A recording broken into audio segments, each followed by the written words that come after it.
Junior Jewels. I'm Carly. And I'm Jess, and we are the hosts of Typical Tuesday Night, a Taylor Swift podcast.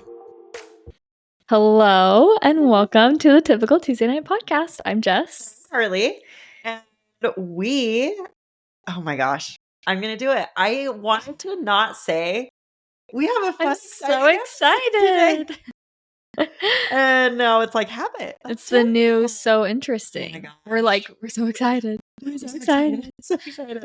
But I love when we do these like songs. Like anytime we get to talk about like Taylor Swift songs, it just like gives me like a different excitement. I know. I guess. And I feel like before we've been like, we're so excited, but you guys like didn't know like the series that we were doing, and like now you've like listened to last week's episode, and like I'm sure you guys are like, yes, we're excited. Yes, like, we're excited so too. Fun. Yes, totally. Yeah, so we have done this with all of our series. So if you've been around for a while, you probably know what today's episode is. But every single time we do a series, we do that first episode, which is kind of like an overview, just like everything you need to know, basics, all of that. So if you haven't listened to that, definitely do that. And then today we go through and kind of talk about each of the songs. We kind of go through them a little quicker. They're not like deep dive type songs, but we're going to go through them, share some fun facts, share some quotes, just kind of like talk about the songs, our opinions, like what we like. That's how you guys all learned I hate clean. I still feel like I can't say it. I'm like just waiting for people to cancel us. I'm like, have you actually said I hate clean? That was like stronger than she's gotten too comfortable, you guys. I know, you guys. I'm just like here to say we were just talking about shirts. And I'm like, maybe we need to make a shirt. This is I hate clean for Carly. Literally nobody else would buy it. There'd be a bunch of shirts for me. Let us know if you also don't care for that's what I really skip. That would be a fun shirt series, guys. We love our merch. Okay. Speaking of merch, like I skip, and then like Taylor, my tears ricochet. You know who you are. I skip clean. I skip. That would be funny. I'm actually really intrigued. What people skip? Yeah. That'd be a fun episode, even. Yeah, we could just like people submissions. Like, what are your unpopular skips? Because like we've done unpopular opinions where like people share. Yeah, but like there are songs that like skip. Yes, I skip. Guys, I love when we think of episode ideas while we record, and if we don't write it down, we will forget.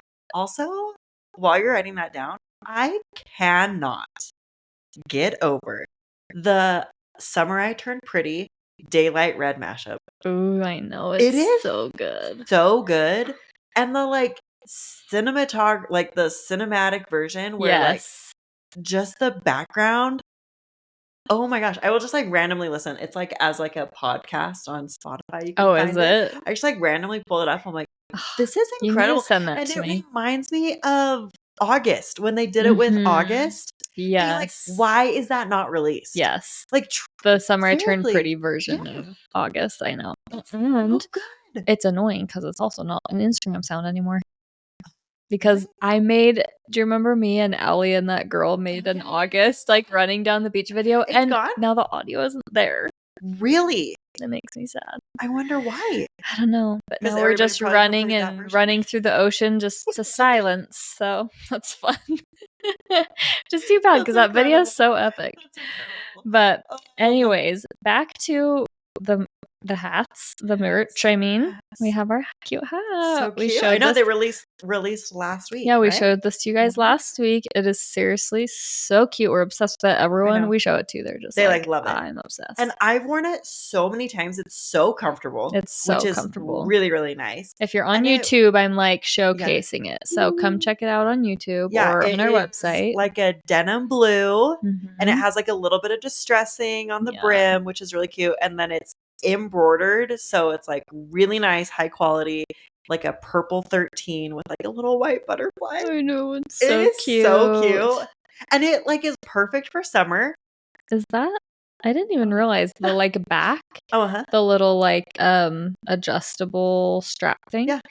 Is that the Eiffel Tower? Oh my gosh, it kind of looks like it. Huh? I think it is. That's funny. That's so fun. Perfect. Paris. Yeah, it is so cute. It like, and I love the colors because it goes with like everything. Oh yeah, it's so neutral. Yeah, which is, I mean, that's like what I need is like a hat that I can wear with everything. Yes. Especially in the summer when I'm like, I don't want to do my hair today. Mm-hmm. Hat. Yep. So that's great. Everybody should go get one. You guys, they're on our website. It's just typicaltuesdaynight.com. Yeah. So fun. Okay. I feel like, has it been a minute since we read a review? I think so. Like a legitimate like review. Yes. So I can't even remember what we've been doing. I know. So always switch it up.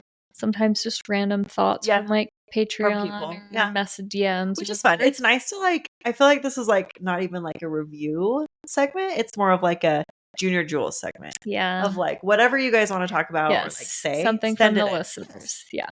Okay. But we did get this really fun review just this week. So we wanted to read it. This is from Poppy. And she says, there are so many amazing things to say about this podcast, so I will start by saying this is possibly the best Taylor Swift podcast you could choose if you were a diehard Swiftie and want deep dives and album overviews and just flat out fun to make your day. A podcast that can make you feel happy when you're feeling sad is really cool. Also coming from a Patreon subscriber. Woo-hoo! It is really just crazy to hear the clowning that blows people away. I love the podcast, and long story short, it's amazing. Oh, cute. Love Poppy, a Junior Jewel. Oh, I love that. Thank you, Poppy. It's so fun. So fun. And thanks for being on Patreon. Just like a little special shout out to Patreon. I mean, we love you all. Yeah. But like, I especially love our Patreon community. I just feel like I know everybody so much better. And like, I'm like, oh yeah, I know who Poppy is. her. Oh yeah, I know who Ashley is. Yes. Oh yeah, I know who Jalissa is. Like, no, exactly. You know, yes. It's like I so know fun. them. I like know their faces. Yeah, like, we chat and like it's fun. Yeah, and it is like it's a different vibe, and it was fun. Somebody I did like a tell me what you like about Patreon the other day, and somebody like wrote in. And they were like, one of my favorite parts is the chat. Yeah. And it's fun to be able to like chat with these people because then you do get to know them better. And it's like, you're like my Swiftie friends. I have to tell you guys all of the stuff. Yeah. So it's really fun. It's so fun. It's like if you want a fun, like if you're like, if you have a Taylor Swift group chat or you want one, that's the place to be. Exactly. So fun. So fun. Okay. We're going to get into the episode. So how we've done it in the past, I think this is how we're going to do it again, is we're just going to alternate. Yeah. Like every other song, we're just going to go through and just kind of chat. Yeah. About the songs. It's going to be great. You want to kind of start? Oh, and I have like a little fun fact there that I found while I was researching. Oh, yes. Okay. Yeah. So fun fact, she wrote over 40 songs for this album. Which is crazy. So crazy. And we need all of them. I know. I'm like, all of them. The whole vault. Yes. Blast it open. That would be amazing. A 40-track Taylor's version. Taylor Swift Taylor's version. 40 songs. Oh. There's probably more. Oh, there probably is. No, it's true. Because like this is probably 40 songs from like the time she was 12 to 14, 15. Mm-hmm. Crazy. And yeah, like you think about like songs that she didn't even like consider even putting on the album that she's like great in. We're doing an episode about her unreleased songs too, because there's like 40. A lot. And I'm curious to see how many we can like find and figure out and like like stuff if we get close to 40 or not. Yes, it'll be like a scavenger hunt. Feel free to help us out with that. Yes, anytime. If you want to scour the internet to help us come up with the list of 40 OG Taylor Swift songs, let's do it. Yeah, let us know. 7 of the songs were co-written with Liz Rose, which is crazy. There's only 7. Like I was thinking about this. I don't even remember why. Just a random Taylor Swift song. Yeah, exactly. But the fact that she, at such a young age, like from debut, was mainly writing her own songs, and like she did have Liz Rose to kind of help her a little bit. But you could see at such a young age, like that was such an important part of her. And so then I was thinking about how like, I can't even remember the guy's name, but whoever wrote that article about how she's like not a great like musician and all that stuff. The guy that means about? Yes, exactly. Yeah. So then she went on to completely write Speak Now all by herself, 100% just to show that she was like, no, like songwriting is important to me. Yeah, And it's like the most important. Yes. And I think it's cool to see that, like, clearly from a young age, that was one of her main priorities, like you said, because 40 of those, yeah, so 33 were written by herself.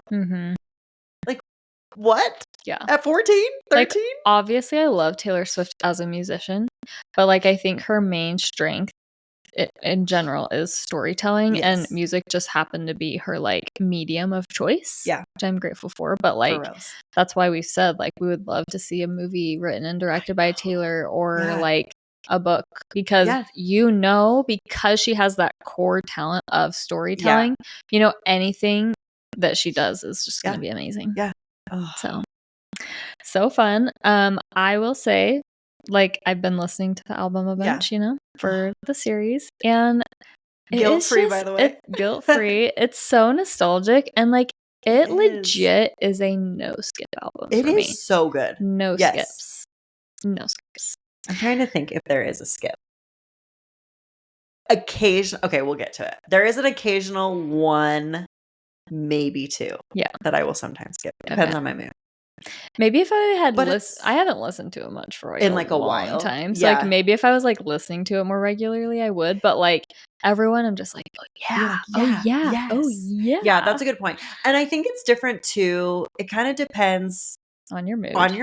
For sure. But I have like two vibes too. Like if I put on a Taylor Swift album, it's like rare that I skip a song because I'm going to that album because I want to listen from start to finish. Yeah. Where sometimes when some of those songs come on a playlist, I'm more likely to skip it because I'm like, I know there's better. You know what I mean? For sure. Which I think is kind of how I am with this like song. Yeah, that makes sense. Like, thinking of. That makes sense. Anyway, okay, first song, you're up. Okay, first song is Tim McGraw.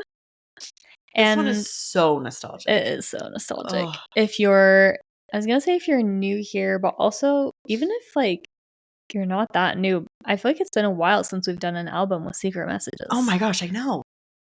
Like 1989? Is that the only album we've done with secret messages? Had secret messages because that was the last one, which didn't have it. Yeah, and we've done Folklore, which didn't have it, and we did Midnight, which didn't have it. Oh, which is kind of I love the secret messages, guys. I feel like we need to like. It has been over a year since we've done that, so we need a little review here. Okay. Because for those of you who don't know, every Taylor Swift album from self-titled through 1989, she did secret messages, which I guess we did. Okay, we did talk about this in last week's episode, like when we were talking about the album. Yeah, basically, long story short. In the like liner notes, like in the physical CD booklet, she will capitalize letters like for each song that like makes a secret message. So we'll be sharing the secret messages for each song for you. Love it. Just so fun. Yes. She was doing Easter eggs all the way back since the beginning. Yeah. She is so incredible at giving insights and like caring about her fans and letting her fans know about like, and I think that's why she does such a good job of like creating a friendship. It's like I feel like I'm a connection. Yeah, for sure. Because she's like telling me secrets. Yeah, I'm in on it. You know. Okay. So the secret message for Tim McGraw is "Can't Tell Me Nothing." This was the lead single. It has a music video. The song was inspired by a summer romance that she reminisced about during her freshman math class. So funny. And she was basically sitting there and just started humming the melody. She connected it to a personal relationship with her senior boyfriend. I'm like, dude, you were a freshman? You had a senior boyfriend? I'm like, you belong with me? It seems to me like you had it all figured out. Now, what happened to all these songs we're going to get to about, like, I feel like I'm on the outside. I'm invisible. Yeah. No. That's so funny, though. I know. Also, I can't even imagine being in math class and just being like, oh my gosh, here's this melody in my head. Here's a top Billboard hit on my debut album. Lead single. Music video. For real, though. It's so cool. It is so cool. I also we're like, it's not gonna be long. We just keep getting sidetracked. So many thoughts. Debut is such a unique album in the sense of like, it's interesting that it's songs chosen from like a collection of 40 from like a big range in time. And like her writing these songs before she knew she was going to be a musician, like an artist, like a legit put out an album, you know, like it's very different than like, you know, what she did basically every time after that she put an album. And it's just she knew so that like these songs are being written for this album, where before it was like, I enjoy this, and I'm just like making as many as I can. And like, this happened to me and I wrote a song about it. I don't know. It's interesting. So Liz Rose worked with Taylor, and I guess after school, she recalled that Taylor arrived with a clear vision. That's another thing I just love, is that like she's known exactly what she wants to do from the very, very beginning.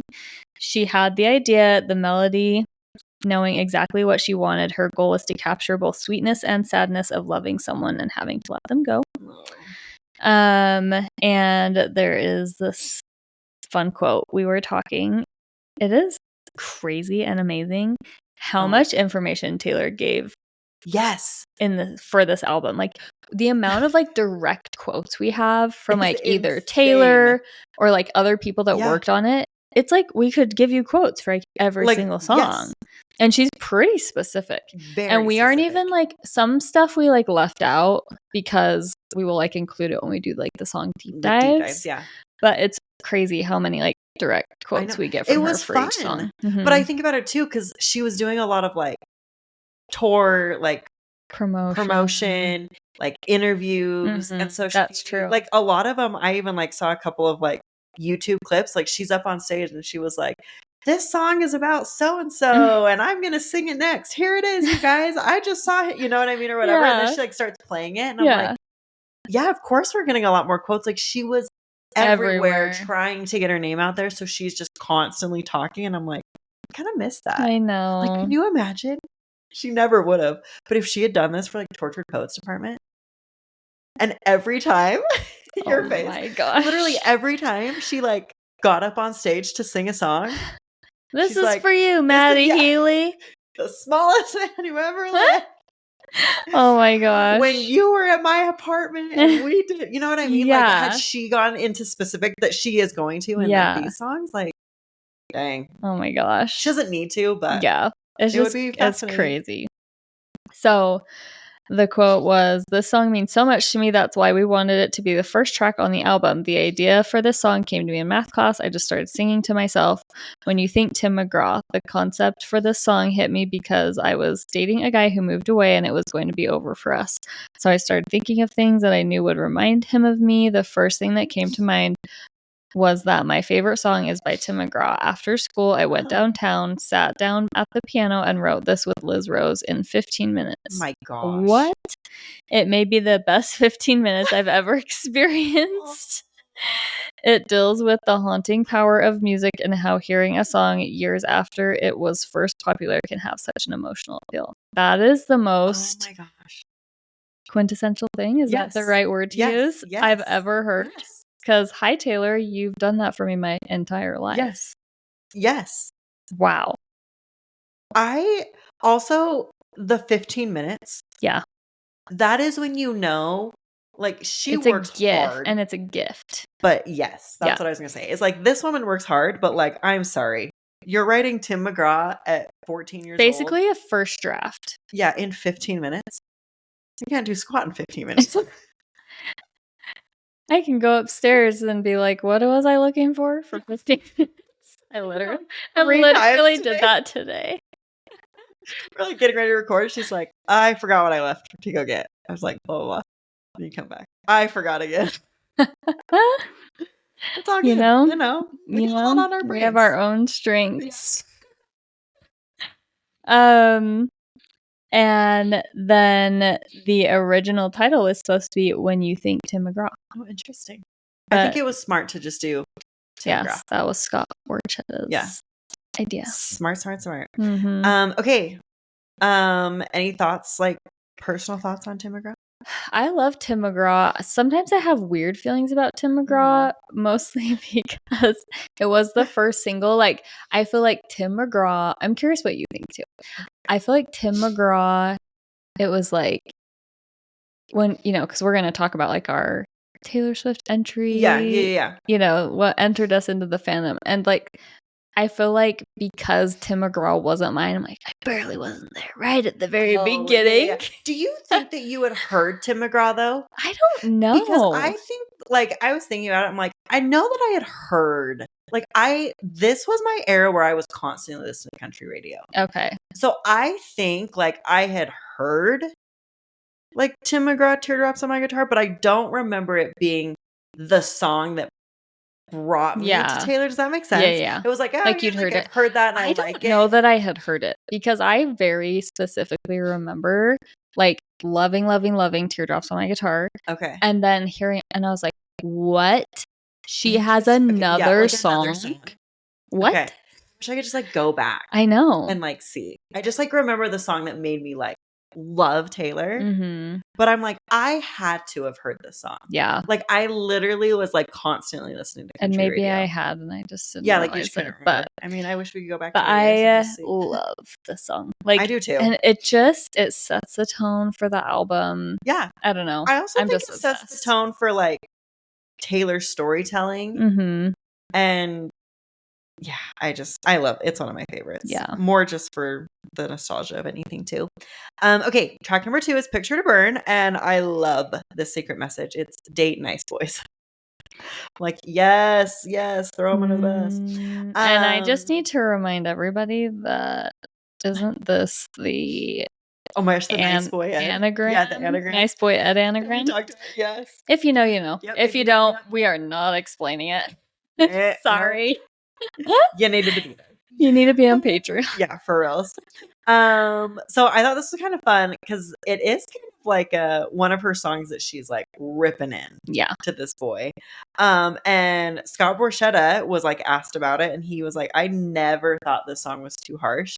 He said it was like the second or third song that Taylor played for him when they first met. And he said, quote, that was the song where I pointed and said, that's a hit song. I had her play it again. I heard the first line and said, did you really just sing that? I'm like, yes. Like, it's so cool. Because that's the one that goes, cool. State the obvious, right? Mm-hmm. State the obvious. I didn't get my perfect fantasy. Like, that is an incredible line. Yeah. Incredible. Oh, it's so cool. This one also has a music video, which is such a fun music video. So the music video for this one is where Taylor's like fantasizing taking revenge on her ex-boyfriend after she like discovers him with another girl.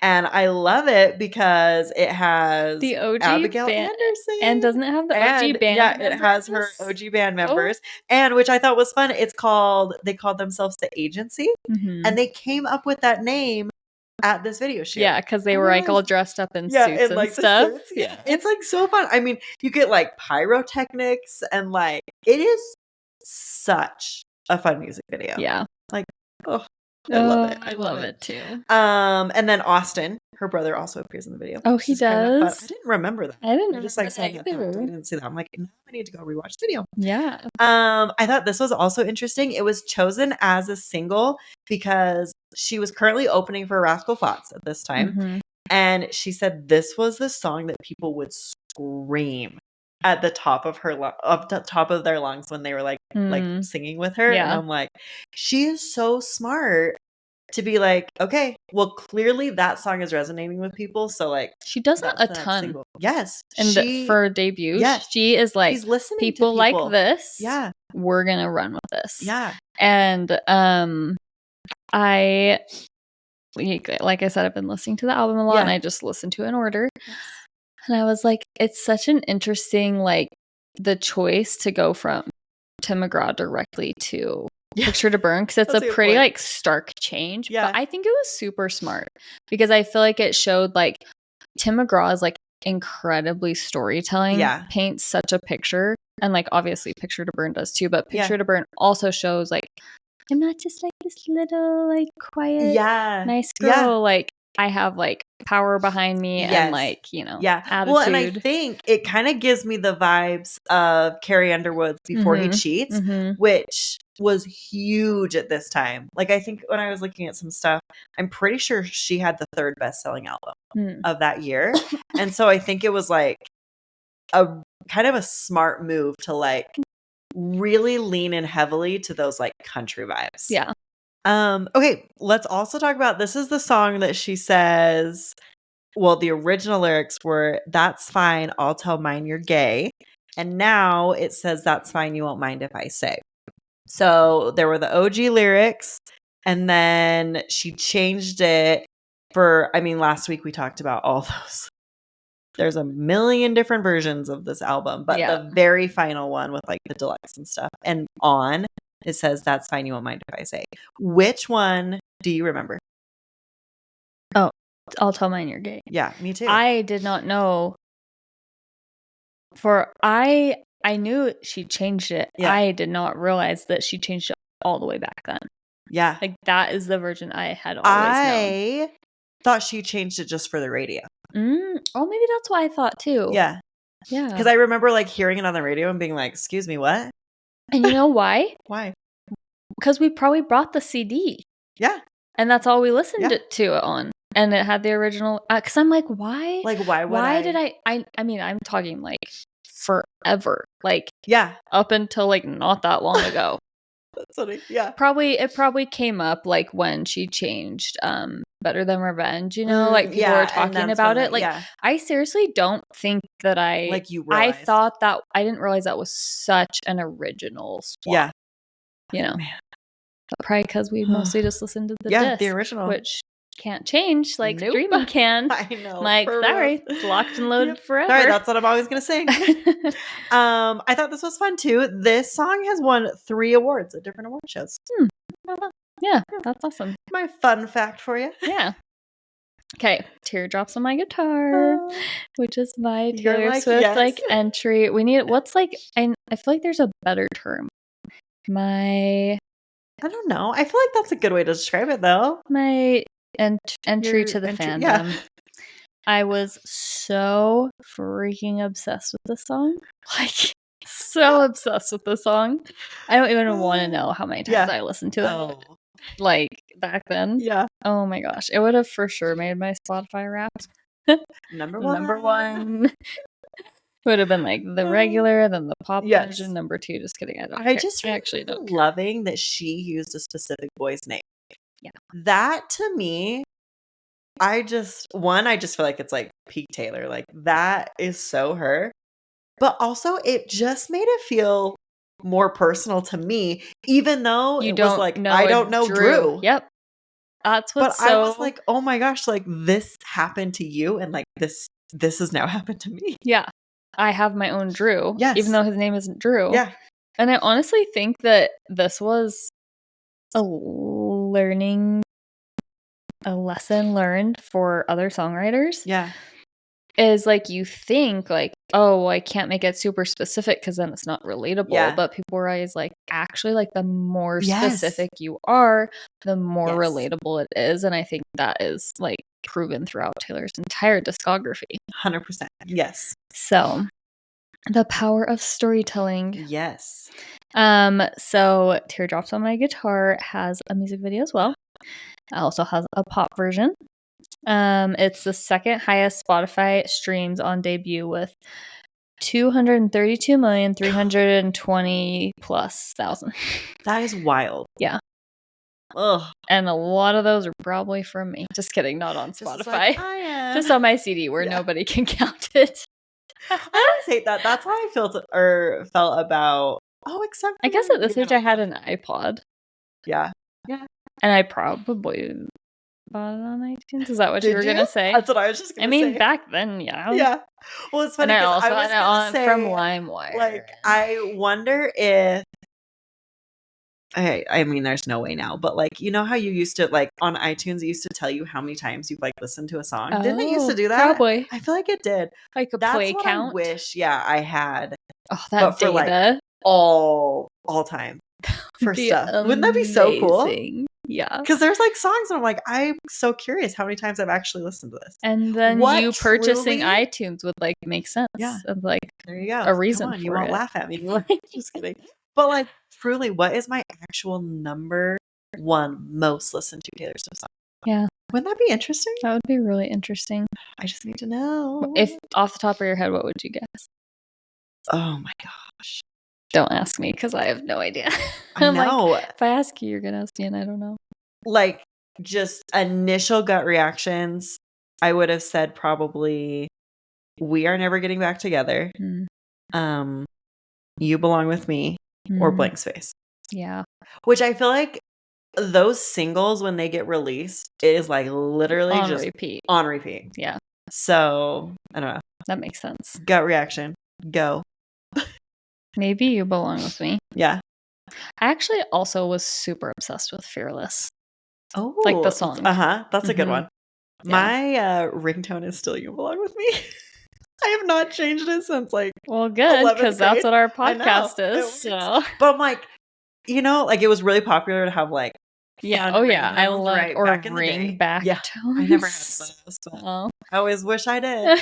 But like, so it was a fun song, and then it got to a point where it was like, oh, you just always kept your phone on silent. Like it wasn't cool to have like. Yeah. So I just like never changed it, and now I'm like, oh, I hope nobody ever hears the ringtone. I don't know why I'm like embarrassed of it now. That's so funny. I know my phone's been on silent for it's just always on 15 years. Yeah, exactly. 20 years. Anyways, Teardrops on My Guitar also had a lyric change. The original lyrics are I laugh because it's so damn funny, and it was changed to I laugh because it's just so funny. For the radio release, and it also had a pop version, and so it was changed for that, and it was changed for every re-release and streaming service. For the second version. I think that's why I thought the Picture to Burn was just for the radio. And I'm curious, like, is it because it was like we're trying? I bet it was to keep her like for the innocence, good, like you're a good girl. So. I mean, that would have made sense to me. The original I know version, but whatever. Almost anytime she makes changes or updates, I'm like, I don't like it. I know, because I really do think there's something about like an original.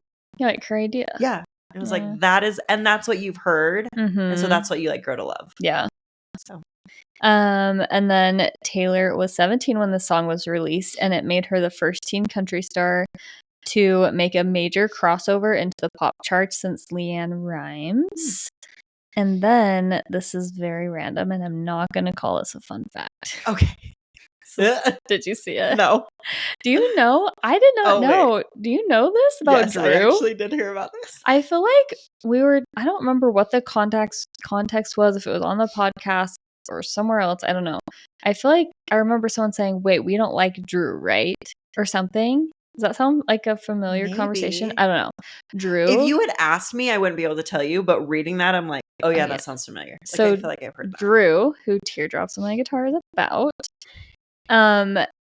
he went on to later in his life, which there's actually a lot of really interesting Teardrops on My Guitar information about like Drew and her and like the interactions they've had since the song's been released, but I'm saving those for the deep dive, so like stay tuned. Okay, well now I'm like really invested. He kind of sounds like a piece of work, honestly. Good riddance. And apparently he is a real big piece of work because he joined the United States Navy, which is fine. You're like, I can't even believe I can't stand people that join the Navy. Just kidding. He got married, and him and his wife got arrested on charges of aggravated child abuse. Ugh. That makes me so sad. It's gross. Yeah. I'm like, maybe we don't want to know that, because I'm like, that's who this song's about. You're like, it taints the song a little bit. I don't know. Yeah.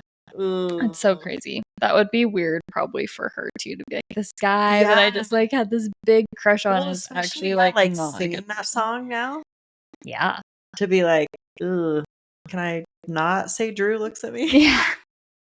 Change the name. Yeah. That would be crazy. Travis looks. Maddie looks at me. He's the reason for the teardrops on my guitar. How many times Joe do you think she never did this? I don't know why I'm even saying this, but in her head, she's practicing for the Eras tour, just changing the words, we all did in junior high. Yes. Oh my gosh, that's so funny. Okay, the next song is "A Place in This World" and the secret. Okay, wait.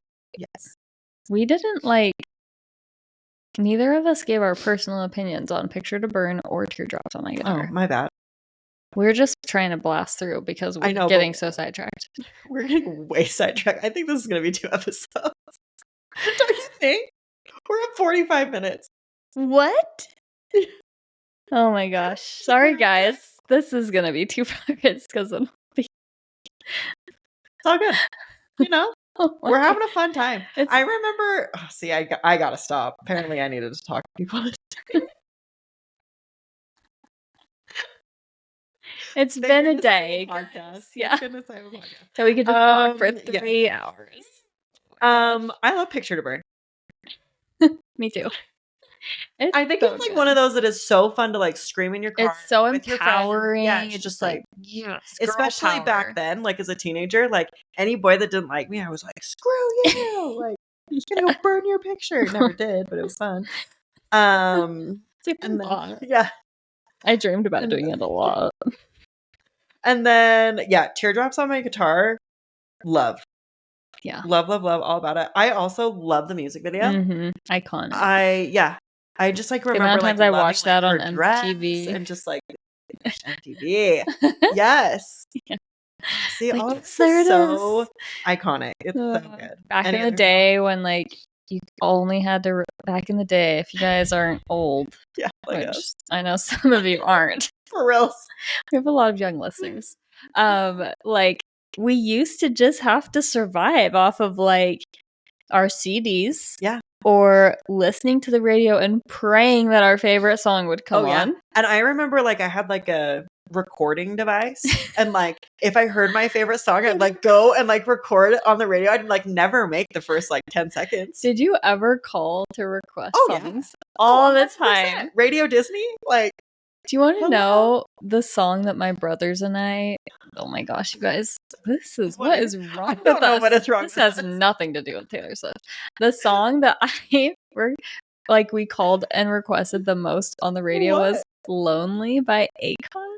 With the chipmunks or whatever. Lonely. I love that so much. We would call and request that all the time. We were obsessed with it. We could only hear it if it happened to play on the radio. Classic, though. I know. Okay, we'll try to stay focused. A Place in This World. And the secret message is, I found it, which I think is kind of fun. Oh my gosh. She says... Sorry. Oh, what? I never said the secret message for Teardrops on My Guitar. Oh my gosh. Yeah, that's a good one. What is wrong with us tonight? We're off. We're off our game. Gosh. Hopefully you're enjoying this. Teardrops on My Guitar secret message was, he will never know. Which I love that secret message. Yes. So good. Sorry. Okay, so A Place in This World, secret message. I found it. Love that. Yes. I thought we talked about this last week, but she said if she would have given her debut album a name, it would have been called A Place in This World. Oh, yeah. And I guess technically I found out it was the working title, and then she changed her mind and decided she wanted to be self-titled. So Taylor actually co-wrote this song with Robert Ellis Orrell, and that was one of her earliest collaborators, and it was the second of 9 songs that they actually wrote together. And Robert revealed on an Instagram page that he actually originally recorded the song with Taylor and then 2 other people on January 15th of 2004. And they wrote that one the same time they wrote I'm Only Me When I'm With You, and then an unreleased song called What Do You Say? And then that version of A Place in This World appeared on Taylor's demo CD. So kind of fun. Fun. She said this about the song. She said, I wrote the song when I was 13 and I had just moved to Nashville. It was tough trying to find out how I was going to get where I wanted to go. I knew where I wanted to be, but I just didn't know how to get there. I'm really happy this is on the album because I feel like I finally figured it out. And I think that's interesting because like the line, I don't know what I want, so don't ask me. I think that kind of doesn't feel like Taylor. Like I feel like Taylor knows what she wants. Yeah. But when you look at it in regards to this quote where she's saying like, I knew where I wanted to go. I just didn't know how to get there. Yeah. And I think that's more what she was saying with this song is like, okay, I know what I want, but like, how do I find that? Like, how do I get there? And along the way, where's my place in this world? Yeah. So I thought it was kind of fun. I love that. Taylor sang this on August 7th, 2018 as an acoustic surprise song during the Rep Stadium tour in Pittsburgh. And because for those of you that aren't aware, there were surprise songs on the Rep tour when no one cared about surprise songs. For reals though. For reals. And she said this. I thought it was kind of fun that she actually like said a whole bunch of stuff about it. So she said, I really haven't played this song in forever. And I figured since I'm back in Pennsylvania, I want to play something that I wrote when I was still living here. There are so many people in the crowd tonight who are so young. You weren't even born when I wrote the song. It's a song that I wrote when I was living in Pennsylvania and I was traveling back and forth to Nashville with my mom. And I'd go there to write songs or try to figure out how I was ever going to get to do this. But we were trying every way we could. My mom would pull over in front of a record label with our rental car, and I'd knock on the door of the record label and say, hi, I'm Taylor. Here's my demo CD. I'm 13. And this is a song about not knowing if it was ever going to work out.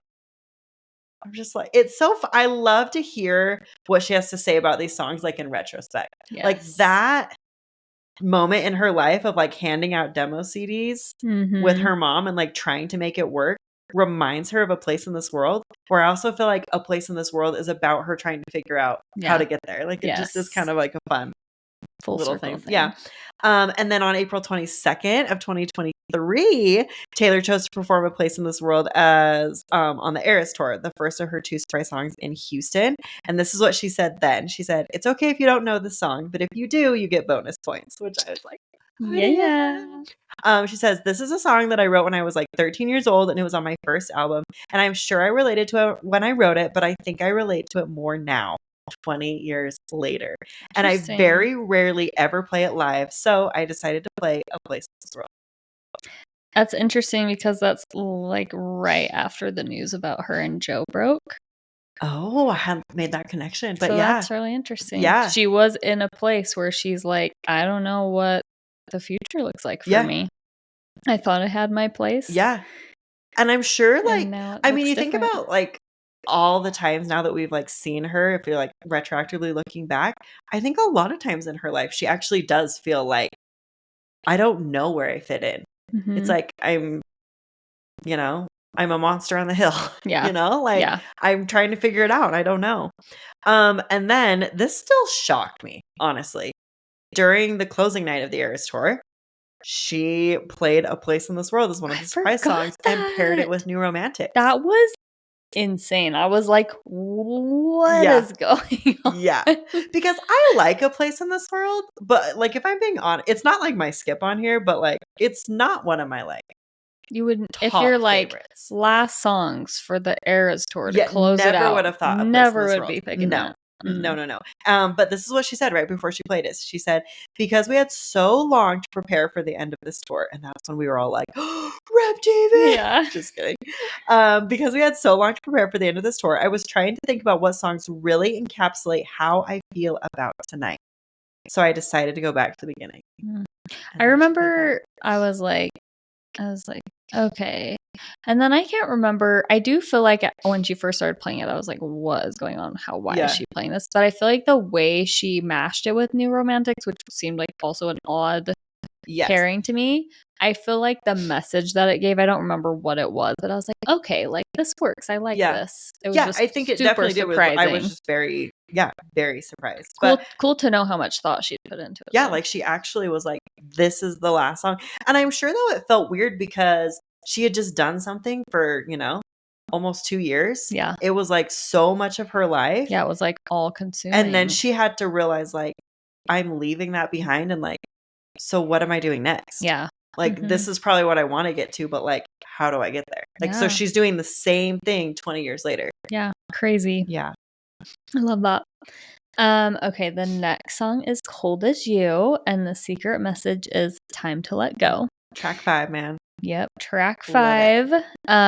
So this is the original track 5, which if you don't know, Taylor always has like an emotional or vulnerable song for track 5.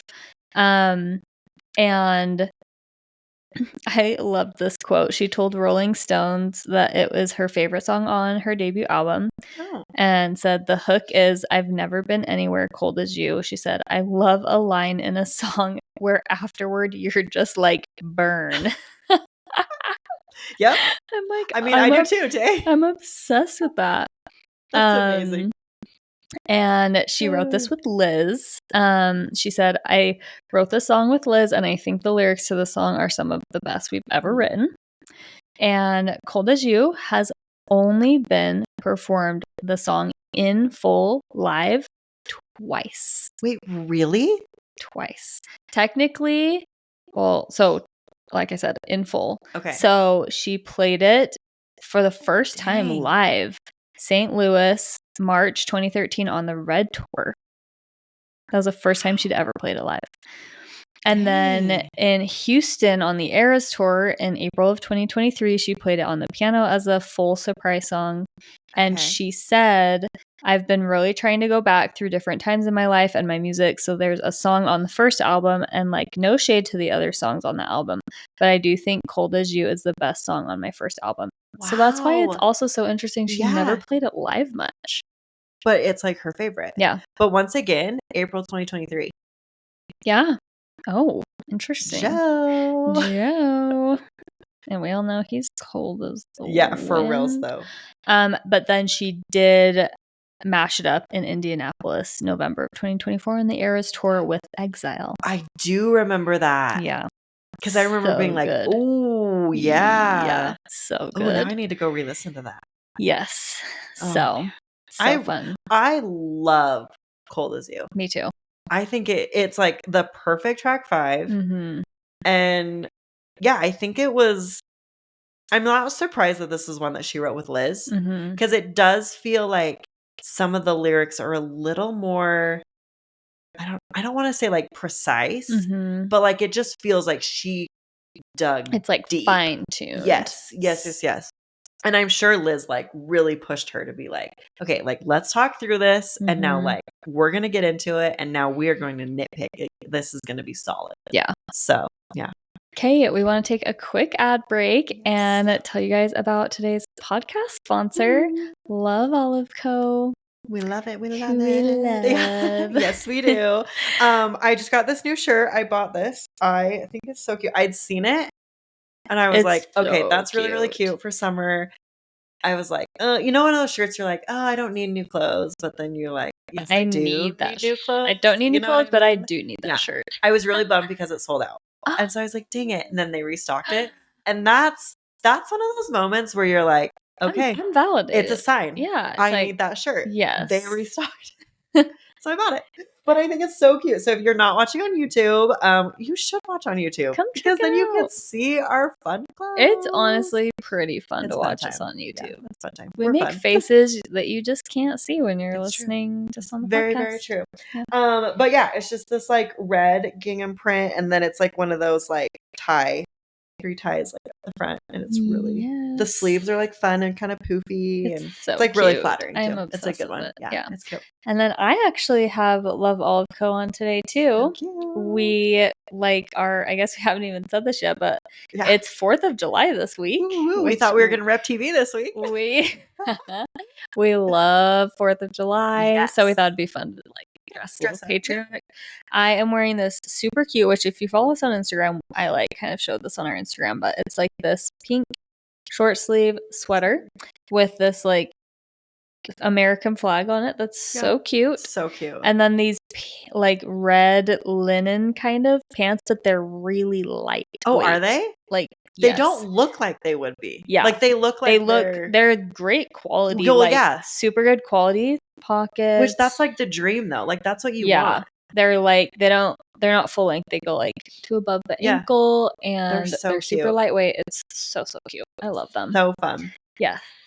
So If you don't have a fun 4th of July outfit and you live near a Love Olive Co store, definitely stop by. But if you just are looking for like a fun new clothing boutique, Love Olive Co has literally everything, and it's all so cute. So cute. And then you can use code TTN podcast for 10% off your order at loveoliveco.com. Yeah. Okay. And you can use that in store too. I forgot I was going to mention that. So, okay, let's talk about The Outside. Okay. I actually think this would be my skip. Yeah. Like, that was the one song that came to my head that I was like, this one's one. I don't necessarily skip if I'm listening to the full album, but when it comes on randomly, it's just one that I'm like, not always my favorite. Yeah. So, I don't know. That's okay. You're like, we'll forgive you for that. And then the secret message is, you are not alone. So sweet. It was written about Taylor about loneliness when she was just 12 years old. That's crazy. I can't even. I like think of 12-year-olds that I know, and I'm like, yeah, right. That's so rude. But for real, they're just so young. No, they're so young. So it's like wild that she can do stuff like that at this age. Yeah. And she said she like wrote it soon after she received her first guitar. And I loved this act. It meant that this was her oldest song to ever be released on a record. It's like, dang, girl. That's amazing. That is so cool. Because it is like an incredible song. Yeah. For being written by a 12-year-old. Yeah. Oh my gosh. And this was really fun. In one of her editions of Lover, she had like the journals, right, that came out. One of her journal entries from February 14th of 2004 said this: I woke up and perfected/tweaked this new song I wrote yesterday called Someone Loves You. At first I was like, oh, Someone Loves You. Like, I need this song. Yeah. She goes on, it basically says that no matter what you've done or where you are in life, someone or somewhere, someone loves you. I wrote another one called Outside. It's about being left out in the cold and being, well, an outsider. I don't know if it'll go anywhere, but it made me feel better. Interesting. Like, girl, I love that song. I know. Like, got you way far. I don't know like, if it'll go anywhere. Oh my gosh. Tokyo, Japan on February 9th, she said this about The Outside when she played it as her second surprise song. She said, this one I wrote when I was 12 years old, so the song is like 175 years old. I remember that because... You do? I do not remember that. I very vividly remember that because everyone just started losing their minds over her giving really specific numbers. 12, 175? In 175 days, something debut is going to be released, or Rep TV is going to be, like, people were like, that's clearly not, that's clearly not a true number. And it's like, did she really just pull it out of a hat, or like, was it intentional, and is it an Easter egg, and what does it mean? It really is so hard to know with her. Yeah. Because there truly are moments where she's like very specific about the numbers that she uses. Yeah. And then other moments she literally is just like pulling it out of a hat. Yeah. What have you done to us? Well, I remember on the Eras tour when she did the Champagne Problem speech early on in the tour. I don't remember if it just happened once or a few times, but she said like, I have 6, right? No, 5. 5. I have 5. Yeah, you know exactly what I'm talking about. I do exactly. I have 5, we've got 5 albums that we haven't done a tour for, and it was really just 4. That's because Tortured Poets was coming. Yeah. So, do you remember if it was more than once or if it was just once? Because it was pretty early. I feel like it was early on, too. I'm intrigued. I don't remember. I want to say it was more than once. Yeah. But why would she? Because we were like, why? That's not right. Yeah. So, like, why is she saying that? And I still never saw it coming. Nope. No. Oh my gosh. Okay, so next we have Tied Together with a Smile. And the secret message is, you are loved. This is interesting. I loved this song so much. Same. I feel like when I was in middle school, you guys, which is when this album was out, I was so like emo. Oh, I love that. Like, no, yeah. Like, invisible. Yeah. Tied together with a smile. I'm just like, my life sucks and nobody knows that I cry in my bedroom every day. Like, but we all were that way. That's like the wild part. It's like, How are there millions of other girls listening to Taylor Swift all feeling like, oh my gosh, Taylor gets it. She's the only one that gets what I'm feeling. Yes. Even though all of us in the neighborhood were all doing the same thing. I know. And I feel like this is one that I really specifically remember being like, yeah, I am tied together with a smile. I'm on the edge all the time. I used this. We had to, was it in 9th grade? I think so. We had to do, which is actually funny. They called it like an anthology. And we had to just put like poems and stuff that like described us. The song lyrics in there. See? I just thought it was so well written. Yeah. I just loved it. I know. So anyway, that's what I think of. I'm always like, my teacher was probably like, this is what you're putting in for your anthology. Like, you know how like nowadays you're like, my very favorite songs are just like the ones that are just like so depressing and like so sad. Like that was literally me in middle school. I'm just like, feel the depression as deep as possible. Put the knife in as far as possible and twist it as many times as you can. Like I loved like Simple Plan, Secondhand Serenade, like it's all this like such just like music that just made me so emo. Anyways, I mean, I guess I'm glad you came out of that. Yeah, I mean, did I? Except for I'm like, it's just more like a proving like, you know, I've forever loved like I mean even before Taylor, like Avril Lavigne. Oh yeah, like I have always loved music to like express my feelings. Yeah. I mean, not my own words off. If I had the talent, I would be Taylor Swift 2.0. Guys. I would love that. Why don't you work on that? I don't have the talent, but I really utilize when people have that talent. But I never knew until I did not know this until doing the research for this episode that this is actually a song about one of Taylor's high school friends who struggled with an eating disorder.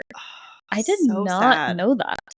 And so there's a quote from Taylor about it, and she said, "It's kind of a halting point in your life when you realize that something you thought was so strong actually isn't strong at all, and that she had a deadly problem that she had been keeping from everybody.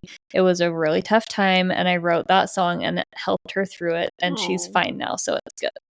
That's like really sweet. Like and I wrote that song and helped her through it. Like that's what I love too about Taylor's music is you can see that she was doing it a lot of times to like help, like one herself, two other people, but then just by putting it out, like she was helping all of us. Yes, like try and process our stuff too. Yeah. So, such a good depressing song. Such a good depressing song, but you are loved. Secret message. Remember. Okay, this was our last song that we're talking about today, because Stay Beautiful. We're definitely doing 2 parts. Sorry guys, we Stay chatted tuned. too long. Yeah. Stay Beautiful. This is a song that I remember just being like, oh my gosh, I need to know all of Taylor's music. Yep. Like I just like loved it, which is funny because I don't think it's anything necessarily like overly special. Yeah. Necessarily. I remember loving that she said Corey. There was just literally something about her name dropping that I just am obsessed with. I loved just like the whole message about it too, which was kind of fun. But Taylor also wrote this song with Liz Rose, and she has clarified that it is actually about a guy that she never dated. So I thought that was kind of fun. But she did say, speaking on the inspiration of the song, she mentioned that she had been asked how many people she dated, because a lot of people were like, oh my gosh, like you must have dated so many boys, like there's all these songs. And on her website, Taylor actually wrote this little like blurb about it. She said, after hearing my songs, a lot of people ask me, how many boyfriends have you had? And I always tell them that more of my songs come from observation than actual experience. In other words, you don't have to date someone to write a song about them. This is a song I wrote about a guy I never dated. Wow, right? And then she does the little like laughs. Like, I love this. This song is about a guy I thought was cute and never really talked to him much, but something about him inspired this song, just watching him. Like, that's so cute. That is so cute. But it reminds me too of, I can't even remember, she did an interview one time and she said like, some people don't do a lot and they like just inspire me to write so much music. And other people I like date for a really long time and like, I just don't, you know? Inspired. And it's so interesting to see like, one little interaction can happen and like Taylor just can create like this whole song from it. Even back then, which is so fun.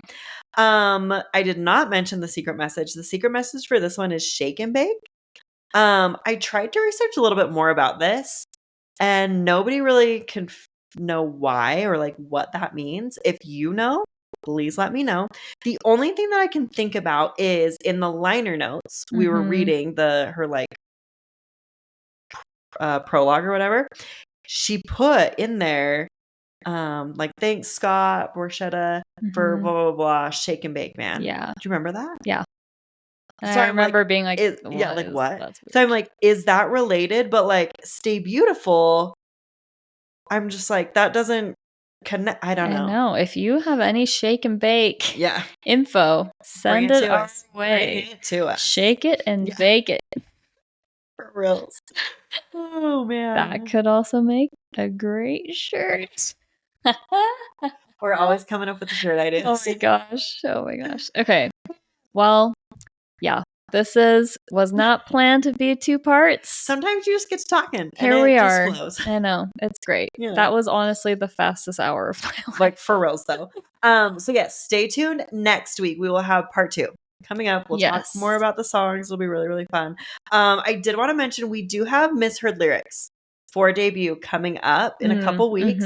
So I thought I'd put this out now. So if you have a misheard lyric from debut, you can DM us, you can email us, you can do the like text us, just click on the show notes and go to the bottom of that. But also follow us on Instagram at typicaltuesdaynight.podcast. We are always on there asking for things like this, like input on giving us your misheard lyrics or in the future songs you skip or whatever. So make sure you're following us over there as well. Yes. And I'm like so happy that we like get to do like a whole other like hour episode. I know. Like talking about this more because it's like so much nostalgia. And I'm just like learning more about like Sweet Baby Taylor. It's so cute.